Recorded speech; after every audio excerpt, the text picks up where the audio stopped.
Something I'm often accused of, especially at home, not as much at work, thankfully, is being lazy. And it's something that seems common in many individuals with many neurodevelopmental disorders, not just dyspraxia, but ADHD. Now, obviously, this channel and this video is focused on dyspraxia, but ADHD also has a similar reason as to why someone with that disorder may be perceived as lazy, and I will talk a little bit more about that later on in the video. But what inspired me to make this video was actually a Reddit thread, which I am going to post in the description because it's a really good read. In it, the person discusses how they do take frequent breaks, considered bed breaks, essentially when they're doing anything in their room or doing any kind of even simple task. Now, this is something that's common with almost all dyspraxics, and there's a very good reason for this. But this is also why many of us are perceived as lazy, because we do often take frequent breaks. And, in between those breaks, we may tend to forget a few things that may have been asked of us earlier. As I mentioned in that thread, a lot of this does have to do with, in general, the fatigue that many of us do suffer. See, I've made a lot of comparisons between dyspraxia and numerous other disorders and diseases, such as ADHD and irritable bowel syndrome. But I think the most glaring one, and the one that's probably the most similar to dyspraxia, at least from a secondhand point of view, would be chronic fatigue syndrome. Now, obviously, with chronic fatigue syndrome, the fatigue doesn't seem to have any real source. It's more of a wastebasket diagnosis like IBS or like GERD, in that, there's obvious physical symptoms that are being shown, but they just can't find the reason why. With dyspraxia, there obviously is a logical source for our fatigue, and that is just the amount of effort it takes the brain and body to perform simple tasks. And it's important to note that just about everybody does have a limit to how much they can do before they need to take a break. The only problem is with dyspraxia, it's a significantly lower limit. A lot of people don't realize that being a human in general takes a lot of work. All the different systems that are involved in just performing simple tasks. Our body does all of that for us typically, but with dyspraxia, it takes so much time for our body to do even some of the most simple tasks. And because of all that time and effort, we get worn out significantly easier, and thus we fall into fatigue significantly easier. And so we do tend to take frequent breaks, even if it's just to go away and dissociate for a minute, if it's something too emotionally taxing, but also physically taxing or mentally taxing. We do have to just kind of take a break. Unfortunately, many people, depending on their environmental life situations or whatever, have grown up to see something like that as just plain laziness, regardless of the disorder itself. Although in many cases, it is important to note that these people just don't understand the disorder either. And without proper communication, they never really will. And even if you do properly communicate, there's really no way for them to perceive fatigue in the same way you do. Just like pain and emotions, we all feel fatigue differently. And that's even with dyspraxics. My feelings of fatigue may be significantly less or significantly worse than someone else with dyspraxia or someone else in general. And this basically turns the whole idea of laziness into somewhat of a philosophical debate, because it's really hard to put a defined line on what exactly lazy is. We all just naturally function at varying levels of productivity. That's just how humans are. We always have some kind of variance to our abilities and the things holding us back from those abilities. And even the most loyal diehard of artists, although they may be more steadfast or may be more determined, will still eventually fall into fatigue and sometimes burnout if they overdo it. So when it comes to calling somebody lazy, typically the person we think of would be some stoned slacker sitting at home, never leaving the house and playing video games. But at the same time, they are still putting forward an effort into something. Video games don't require no effort, especially really hardcore games like Dark Souls.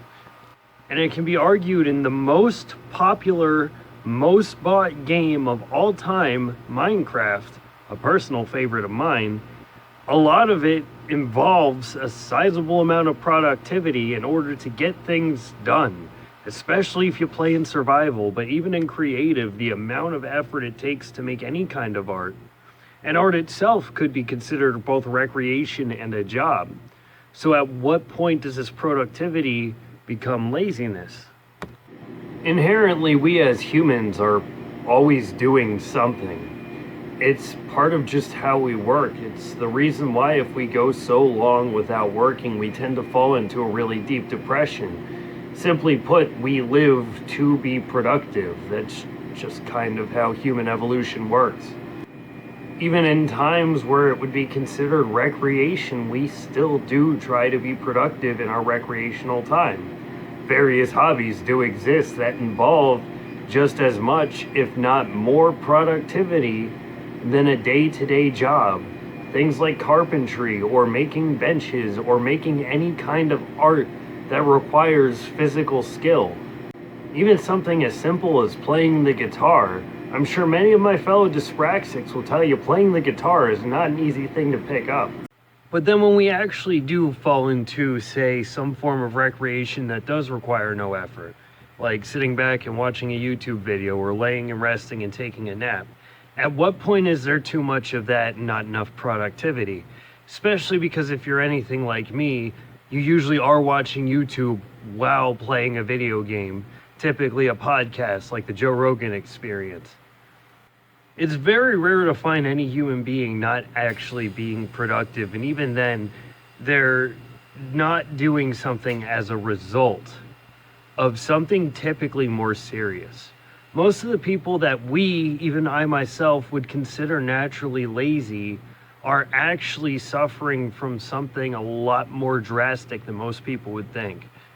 I always talk about how subtle dyspraxia is, and that's probably a large reason why we're seen as lazy, is just because it's subtle. You look at us and you see a person who is relatively physically fit and relatively sound in mind, at least from an outside perception, and now here they are just laying around doing nothing all day, or doing something and then immediately going to lay down again.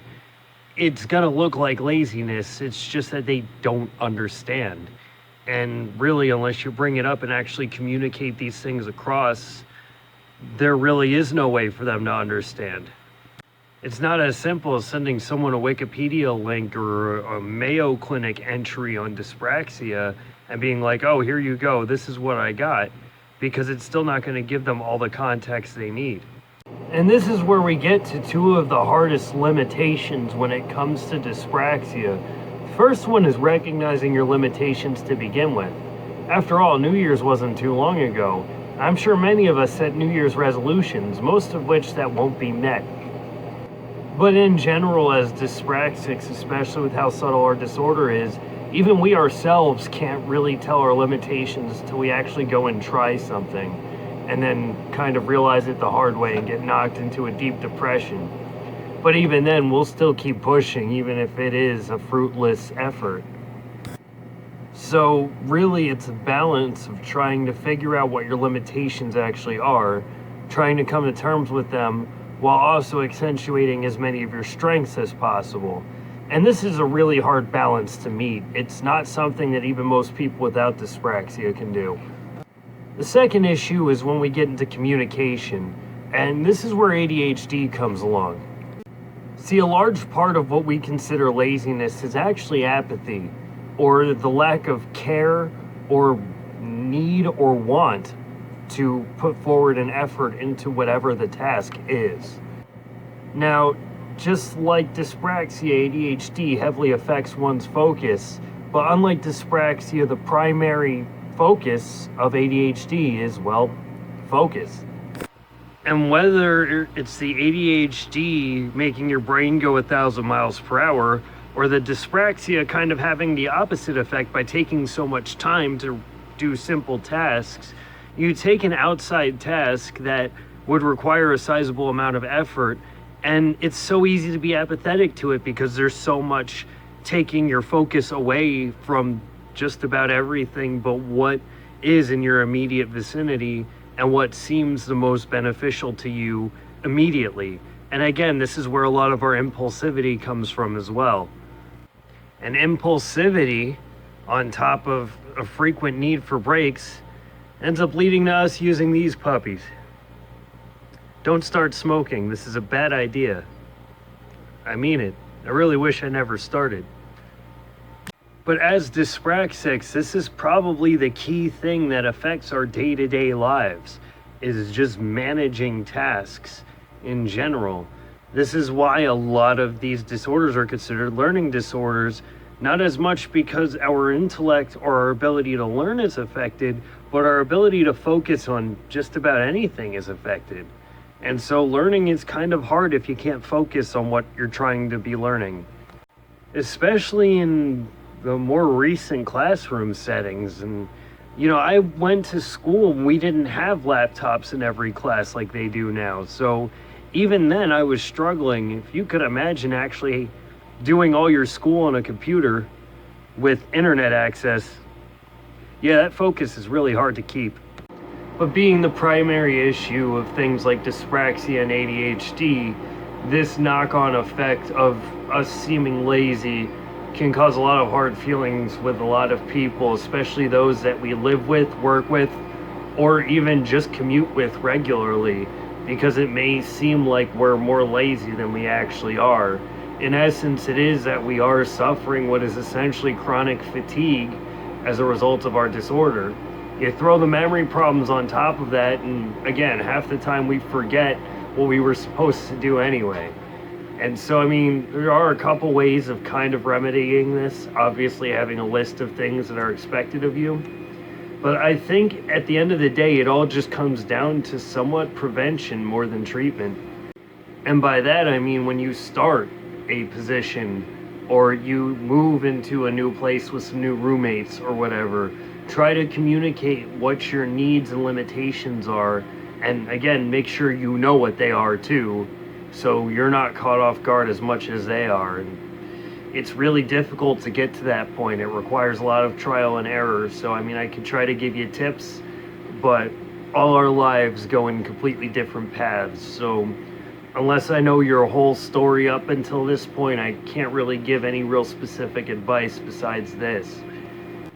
And once you've admitted these limitations and have communicated them to whoever is going to be responsible for making sure your expectations are met, then try to get a good idea of what your expectations are as well. Write them down if you have to. Try to get a good idea of what you're going into, because that way you can sort of try to make a game plan and work around, put breaks strategically where you need to put breaks, and get just a general good idea of where you're supposed to be and what you're supposed to be doing. And if the job really is that much, or the house you're living in really is that much, then move or find another job. And again, I know that's really difficult, especially in today's economy. And I don't know how it is in the UK because I don't live there, but I know a lot of my subscribers do, so this may or may not help you. But if you're in the US, jobs are a lot easier to find now than you think. And I'm not saying you'll get a job right away. Like I say, it can take up to 6 months, don't get me wrong. It is a very long, arduous, frustrating process, but it's still going to eventually end up in a job. Eventually, it just kind of takes time. And just like moving into a new place does. Now, obviously, if you're in a really dense, specific situation and you don't have the time to move or the ability to move, or you don't have the ability to change jobs, then try to at least look on the side. We have the internet, and as long as no one's watching you use the internet, you can go on apartments.com, you can go on indeed.com, you can sneak in a few applications, plan out your schedule accordingly. It's frustrating and time consuming, and I know especially with how our fatigue is, and if you are at work and a home where you're constantly under pressure, it is even harder. But once you push through it, you can get it and you will get it. We're all capable of it, I can assure you, because although we're dyspraxic, we're also human beings, and we've evolved up to this point for a reason. And filling out a quick resume on Indeed.com and then sending it out and going to the occasional interview takes a lot less effort than how it was even 10, 15 years ago, when you had to get a physical application for most places, and then you had to sign a whole bunch of stuff. And now that's all online. It's pretty much automated now, so just keep that in mind. But just keep that in mind, guys. You're amazing. You're incredible. You really are. And we all are. Dude, we are. As human beings, as a human species, look at the world around us. All right, we're dyspraxic, but we're human beings. And many dyspraxics go on to do incredible things. And I talk about it a lot in my videos. But just keep that in mind, okay? You're not lazy. You're just as productive as everybody else. You're just kind of more prone to fatigue. And with that, I hope you guys have a good one.